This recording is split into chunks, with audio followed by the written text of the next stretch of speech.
Okay, Doc, let's keep rolling. Hi, first of all, I just want to say I love your YouTube channel. Great content.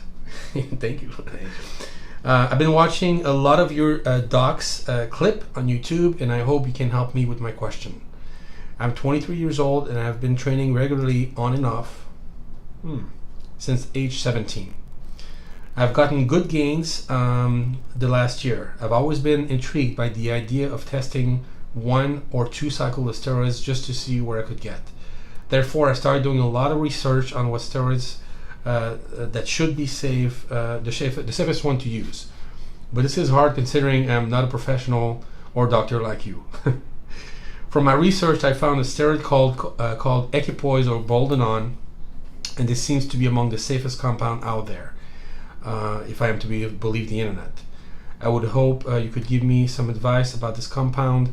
My goal is to get a steady muscle gain alongside with some fat loss. I just want to boost my training results as a little more than what I could have done naturally. I am not after tremendous gain like, for example, Trembolone would have given me. He must have been on those steroid forums. That's why I'm asking you about some advice considering the equipoise or boldenone or EQ is 200 to 300 milligram per week enough. I want to stay in the safest side possible. Thanks in advance, Jonas. That's actually funny, yeah, because I don't know what site he's on, because boldenone is somewhat similar in structure to Trembolone, right? Oh, really? I don't know. I wouldn't know. They both 19-nor derivatives? I thought one was more, No. I mean, more pre-contest, one more off-season a little bit. Been a while, but boldenone is, Trembolone is the old, I mean, again, my generation called it parabolin or Phenojet. Yeah, that was the good stuff, yeah. Back in the day. Well, it's supposedly all the same stuff, and it actually was used on humans before. Mm-hmm. Now, of course, it was contraband in this country, and I'm not sure if it's even used for veterinary use anymore. And ditto for the boldenone. I think it was also used. It was for horses. It used to be in a undecanoate form, so it was a long-lasting. Mm-hmm. You know, I guess it still is. I don't know if they make it any other way, but the long-lasting ester. But the boldenone or equipoise is an old drug that actually, from my understanding, some of that is actually naturally produced in the human body by the action of 5-alpha reductase on another androgen. But boldenone is a variant of dianabol. And dianabol has more of the androgenic side effects and ability to convert into estrogen than boldenone has. So, and of course, I think without getting too complicated, there are some other issues concerned with any oral anabolic steroid, but also particularly dianabol with its alkylation.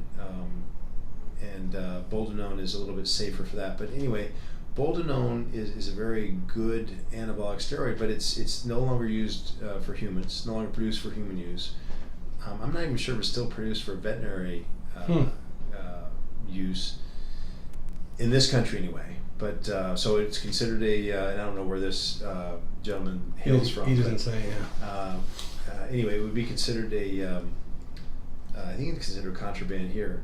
But at any rate, it would be a fairly safe one. It's got a very long half-life. So if you're talking about dosing equipoise, contrary to what you might read, 200 milligrams would go a long way. It's usually in the undecanoate, so it's a very long lasting, takes a long time to break down the ester. So 200 milligrams every 2 weeks would be plenty. Wow. Again, I don't know who comes up with the logic otherwise, but or the protocols. But Trembolone. I think, did you mention Trembolone? Were we talking about Trembolone? Yeah, he was asking. He didn't want to go that route. He felt it was safer to go with the. Well, an interesting choice because Trembolone is a derivative. It's very similar to Nandrolone. It's a we call it 19-nor, and there's a lot of benefits to that type of steroid also. But Trembolone, which is what used to be called Phenojet in one form and parabolin in another form, again, used for humans before, but no longer.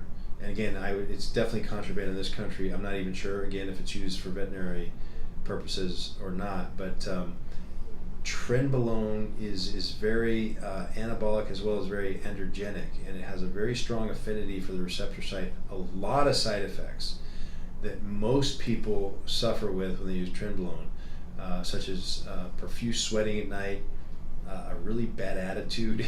It can make you pretty aggressive. It's one of those that can, everyone's different, but can have more likely than not pretty bad aggressive profile attached. So not one of my favorites to recommend to anybody for under theoretically or otherwise because of that. That said, I mean, a lot of bodybuilders are very successful with it because it does such a great job prior to coming into a show. Similarly to the way maybe Anavar followed by Winstrol would really be helpful coming into a show to help get you lean, get rid of visceral adipose tissue while still acting as an anabolic, to hold or even develop more muscle tissue, and also, as they say, dry you out the way Winstrol does, which is it's indicated for angioedema amongst its anabolic properties. So a lot of bodybuilders I know use trenbolone, for example, for 18 weeks out from a show, as opposed to going, Anavar 18 weeks out and then Winstrol 6 weeks out for that last little bit and getting rid of the water.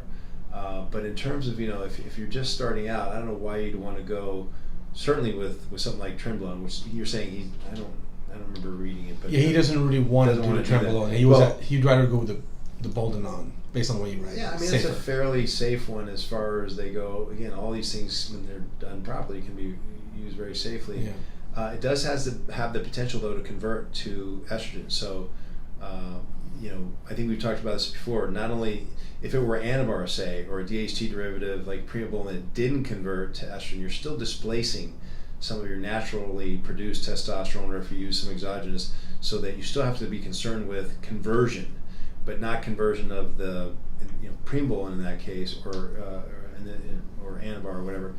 But again, you've got the conversion from the actual steroid itself, and also the conversion from the displaced testosterone, is what I'm saying. Yeah. So definitely would need to use some aromatase inhibitor, is my preference, or something to block the estrogen. Yeah. And that's it, right? That's it. Thanks, Doc.